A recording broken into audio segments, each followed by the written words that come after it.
Ma'am এই যে আপনার ফাইল। আচ্ছা কবির, তোমার কালকে থেকে অফিসে আসতে হবে না।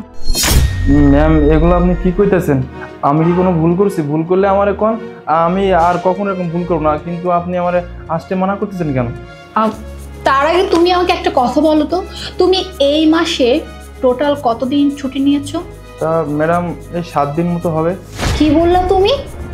7 দিন? আর তুমি আমাকে বলতেছো যে আমি কি এমন করলাম যে আর ডিউটিতে আসতে হবে না? আচ্ছা তুমি যে 7 দিন ছুটি নিয়েছো, তোমার এমন কি দরকার ছিল, কি এমন কাজ ছিল যে তুমি অফিসে 7 দিন ছুটি নিচ্ছ?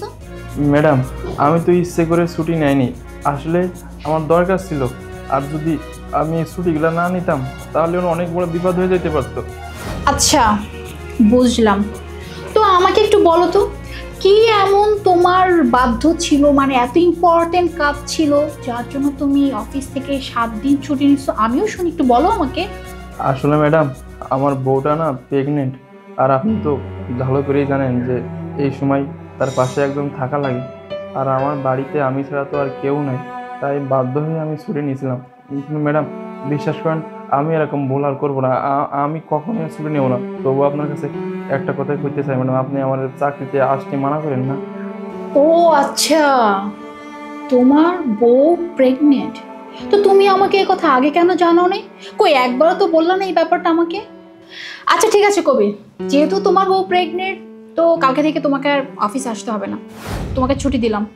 ও ম্যাডাম আমি তো আপনার কইতাছি, সত্যি করছি, আমি জীবনে আর অফিস কামাই করবো না। আর আপনি যদি আমার এখন চাকরি থেকে বাইর করে দেন আমি কই যাবো? তাছাড়া আমার বউটাও প্রেগনেন্ট, এই সময় তোমার বউর পাশে অনেক খরচপাতিও হচ্ছে। যদি আপনি আমার চাকরি থেকে বাইর করে দেন তাহলে আমার বউটা অনেক অসুবিধা হয়ে যাবে।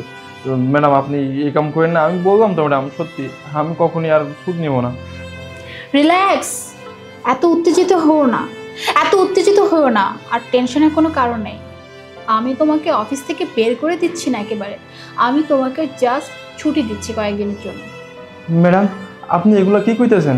আপনি যদি আমার ছুটি দেন তাহলে তো মাস শেষে ঠিকই আমার বেতন থেকে আমার স্যালারিটা কাট করে রাখবেন। তাইলে এই সময় আমি চলবো কীভাবে আপনি কোন? এমনিতে আমার বউ তার প্রেগনেন্ট, তার চিকিৎসা করাইতে, তার চেক আপ করাইতে আমার অনেক টাকা চলে যাইতেছে। ম্যাডাম আপনি আমার আসতে মানা করেন না, আর ছুটি মুটি আমার লাগবো না ম্যাডাম। কবির ভয় পেও না, বেসিক্যালি আমি যখন সকালবেলা অফিসে ঢুকি তখনই তোমার আর ওই যে আমাদের ম্যানেজার মিস্টার সাদিদ সাহেব, তোমাদের দুজনের কথা আমি শুনে ফেলেছি। আচ্ছা কবির, তুমি তো বলতেছিলে যে তোমার ওয়াইফ প্রেগনেন্ট, তার পাশাপাশি তোমার ওয়াইফকে ওই অবস্থায় ফেলে রেখে অফিস করতে তোমার নাকি অসুবিধা হয়। তো সব কিছু বিবেচনা করে আমি দেখলাম তোমার বাসার পেছনে 10তলা যে কর্পোরেট বিল্ডিংটা, চেনো তো নাকি? ওই বিল্ডিংয়ের 7তলায় আমার বন্ধুর অফিস আছে। আমি ওর সঙ্গে কথা বলে নিয়েছি, ওদেরও সিকিউরিটি গার্ডের দরকার। তো তুমি যদি চাও ওদের ওখানে জয়েন করতে পারো, সেক্ষেত্রে তোমারই লাভ হবে। তুমি তোমার ওয়াইফকেও সময় দিতে পারবে, তার পাশাপাশি অফিসটাও সামলাতে পারবে। দেখো কি করা যায়। না না স্যার, এটা করা যাবো না। ম্যাডামের অফিসে অনেক দিন ধরে চাকরি করতেছি, এখন যদি আমি চলে যাই ম্যাডামের অনেক খারাপ লাগবে। আমি চাই না, আমি এখানেই ভালো আছি স্যার, আমার লাগবে না। ঠিক আছে, তোমার বিষয়। না মানে তুমি তো আমাকে বলতেছিলা যে তোমার নাকি খুব অসুবিধা হয়ে যাচ্ছে, এই কারণে আমি তোমাকে বললাম। এখন বাকিটা তোমার ব্যাপার, যাও কাজ করো। জি স্যার। কবির, তুমি আমার এখানে কতদিন ধরে কাজ করো, তুমি একটাবার আমাকে এইটা জানাও না যে তোমার বউ প্রেগনেন্ট, আর এই শহরে তোমার কেউ নাই, তো অবশ্যই তো তোমার বউর পাশে তোমারই থাকা উচিত, তাই না? তার কখন কি লাগে বা না লাগে। আর এমনি তো আমাদের অফিসে একটা নিয়ম আছে, শুধু আমাদের অফিসই কেন, প্রত্যেকটা অফিসে একটা নিয়ম আছে, যদি কোনো মেয়ে প্রেগনেন্ট হয় তাহলে তাকে মিনিমাম 3 মাসে একটা ছুটি দেওয়া হয়। তো তোমার বেলায় কেন এই নিয়ম হবে না?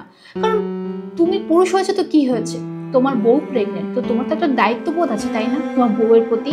ওর এই সময় কখন কি লাগবে কি না লাগবে, কি করতে হবে না করতে হবে, তুমি ছাড়া কে দেখবে?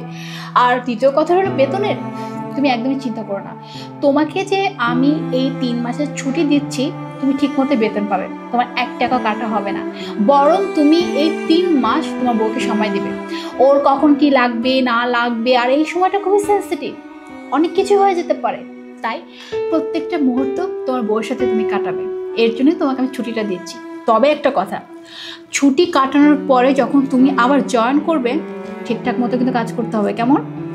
ঠিক আছে ম্যাডাম, আপনি যা কইছেন অনেক। আসলে কি জানেন তো ম্যাডাম, আপনার মতো কিছু ভালো মানুষ এখনো এই সমাজে আছে, এই জন্যই আমাদের মতো গরিব মানুষ সুখে শান্তিতে থাকতে পারে। নাইলে কোন আপনি যে আজকে আমার কত বড় একটা সুযোগ করে দিলেন, আপনার জায়গায় তো অন্য কেউ থাকলে হয়তো ভাই সুযোগটা আমি পাতাইবে না। ম্যাডাম আপনাকে অনেক অনেক ধন্যবাদ। আমি ছুটি কাটাইয়া অফিসে আনার পর থেকে একদম ঠিকঠাক মতো কাজ করবো। শুধু ধন্যবাদে কাজ চলবে না, এরপরে যেদিন অফিসে আসবে হাতে মিষ্টির বক্স থাকতে হবে কিন্তু, তবেই কিন্তু আমি অ্যালাউ করবো, ঠিক আছে? ঠিক আছে ম্যাডাম, তাহলে আমি আর আসি। আচ্ছা, সাবধানে যাও।